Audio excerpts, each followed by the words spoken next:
the StockMiner.com studios here in the Black Hills of South Dakota. I'm your StockMiner, Brian Johnson. And the markets wound their way downwards for a while today before a small recovery and resting at about 0.6% or so down on most of the indices, with the NASDAQ being ever so slightly stronger now today, where it has been kind of the laggard the last couple of days.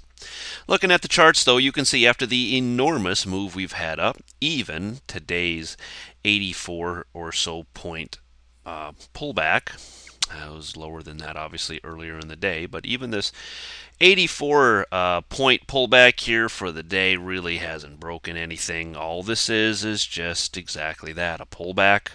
It's forming what could be now just a bull flag. Bull flags are bullish, so we are still looking to see if the markets will take it over.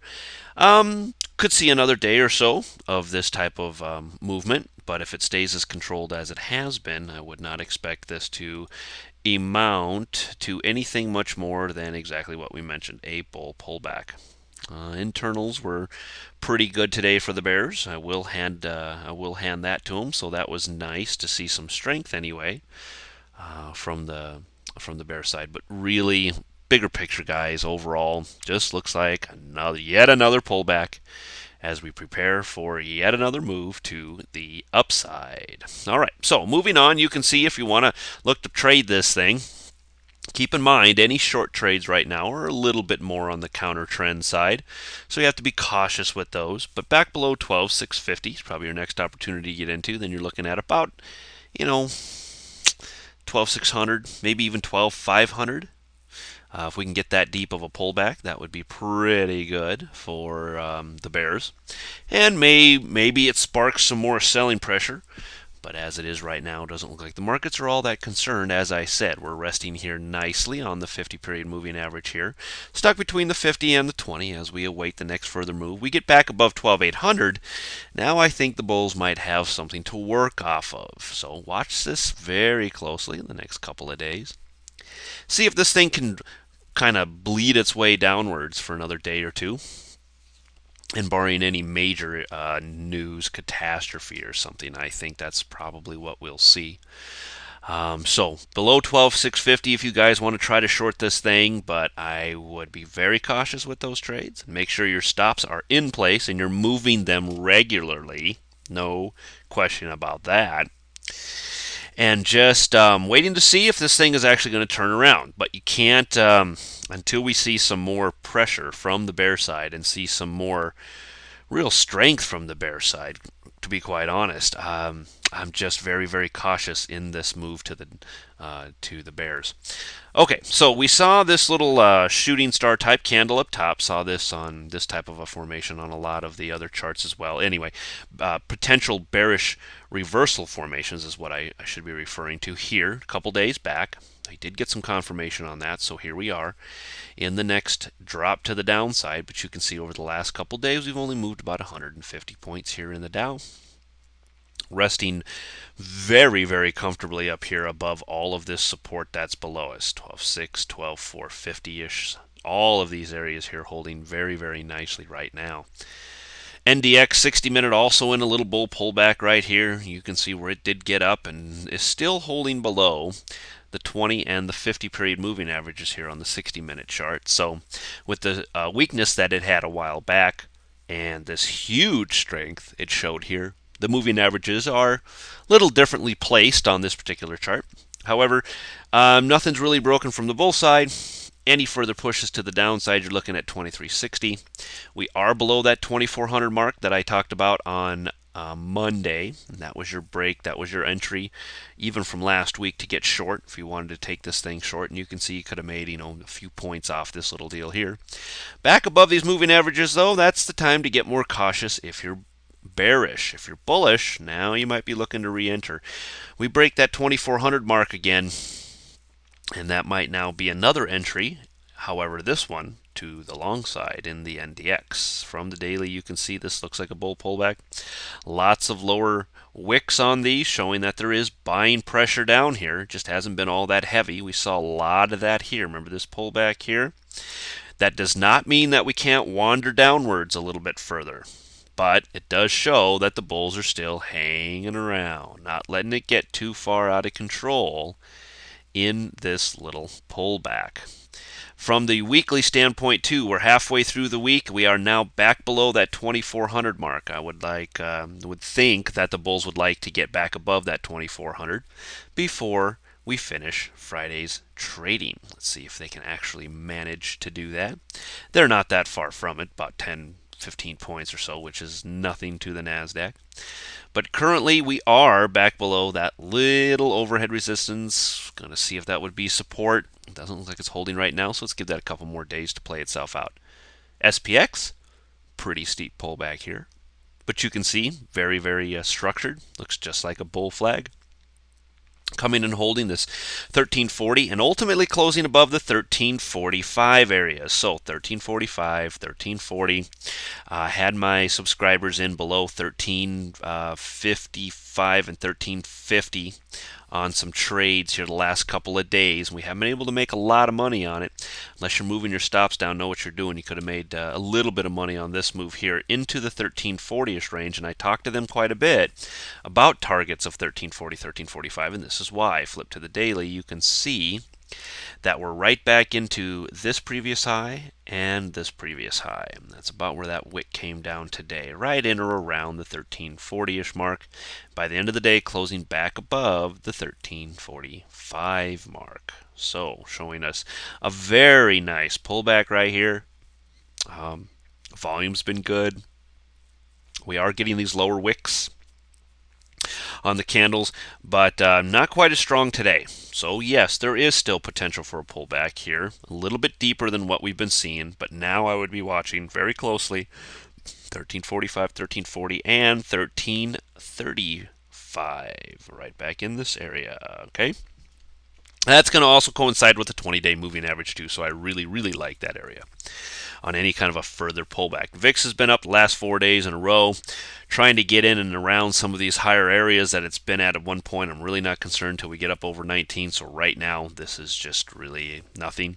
It has made a pretty good move, though. It's been nice for the options players. They're making a little bit extra premium on their options trades, but you can see right down here just kind of squallowing around, doing really nothing, hanging very, very low as we have ever been for the last, year, 2 years. You can see this goes all the way back to May of 2010. May of 2009, my bad. So you can see in about 2 years, we've never reached these 14 levels. You have to go back quite a ways to get as low as this. Really showing the complacency that's in the market right now. So this spike has been good. It's been all right for the VIX, but bigger picture, guys, it's just really not going anywhere. It's not a something to really, really hang your hat on right now about the direction of the market, so to say. Apple 60-minute wandering sideways. This thing is still stuck in the trading range of basically 345 and 355. Same story, different verse. Up a little bit today. If you're day trading this thing, it was very difficult trading today, but this is just a bull pullback. I am still bullish on Apple. Break that 355 mark. It's a great entry. Let me say again, it's a great entry. We should try that. I don't know if I would dive in with a huge amount of shares, but because it might not stick the first time. You get up, come right back down, one of those type of moves. But boy, I'll tell you what, above that 355 would be a good move. Back below maybe 45-ish is what we're talking, but there's a lot of support sitting underneath Apple right now. You got the 50, you got the 20, you got the blue line. That's all down around 342, 341. So there is opportunity to still make some money below some of these levels because, $3-4 is still a good move overall in Apple when you look at it. But you've got to be very cautious on any shorts. You want to make sure it really starts to blow through a lot of these support areas on good volume before you think about really getting heavy into any kind of a short in Apple. From a weekly to holding beautifully above this 20-week moving average. Let's see if we get another little doji by the end of the week in the same fashion as we did last week. FAS. We saw some moves to the short side. Talked about this one on Monday. Flip right to a daily here, and you can kind of see. Here was Monday's chart right here. I don't like it when it gaps up and above this thing. Looking for pushes above 31, and then back below these moving averages here were really, that was about the 30 mark or so at the time for your trades to the downside. You did finally get that today, good for a few pennies. Maybe this pulls back a little bit further. We'll just have to wait and see, but we're seeing a big kind of a triangle formation here. You've got higher lows, lower highs as we consolidate here, waiting for the financials to kind of make up their mind as to which way they want to go. If you want to Elliott wave this thing, could be an A, B, C, D. This could be working on an E wave of a triangle. Certainly anybody's guess. I certainly wouldn't put mortgage the house on that kind of a formation right in through here. We've been watching that formation on another stock in the subscribers video, and it didn't play out. It actually resolved down as opposed to bouncing off the lower end and resolving back up again. So it might be what we see here, but I would just, once again, you're waiting for those breaks. If you guys want to trade this, fine, but I would go below 29.50 and above 31 on FAS. FAZ then, of course, showing the big move to the downside. A little bit of a pullback now here. This is still just a bear pullback, or bear flag in this case, so that is bearish in the overall picture. Holding beautifully, beautifully, beautifully at the 200 period moving average, which it has struck now multiple times. Looking for anything on this trade, I'd be above $40.60, and then probably back below that $38 mark before I go short on this. The long here was above these moving averages, and that is above the $40.67. So if you're a little bit more conservative or maybe want to get in and hold for a while, $40.60 is one entry, $40.75 is another entry, depending on how you want to trade this. If you're day trading or swing trading, that does make a difference. Here you go, though. Here is the triangle that we're seeing. Maybe an A, B, C, D, E before a move down. It's anybody's guess. The point is we are consolidating here. So these blue lines that I have drawn in here have worked beautifully. Very nice. Right now I could draw in a couple more and probably will, showing you the symmetrical triangle and how very, very, very, very clean that is right now. Just love this. This is a really pretty symmetrical triangle type formation. So we'll wait for the break of that and see if we can't make some money on that. However, for the time being, you're just kind of, if you like FAS and FAZ, great, have at it, but you're really kind of, you're going to have to be very, very cautious with your trading. When they consolidate like this, you always want to wait until they make up their mind which way they're really going to go.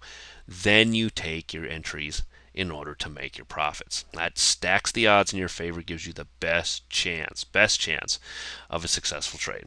All right, guys, that'll do it for today. I'll be back with you guys maybe tomorrow. If not, then on Friday for sure. Sure. Sign up for the newsletter right next door to you there, $28 a month. Cheap. Doing lots with my subscribers. Had very good luck lately. And if you're really serious about your trading and just cannot seem to put the puzzle pieces together, and you're struggling, and you know you can do it, you just can't figure out exactly how to do it. I was there.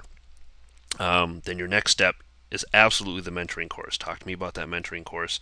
Write me, call me, whatever. Let's have a chat about it. See if we can't discuss it a little bit more. All right. Until we talk again, have a great one. Bye.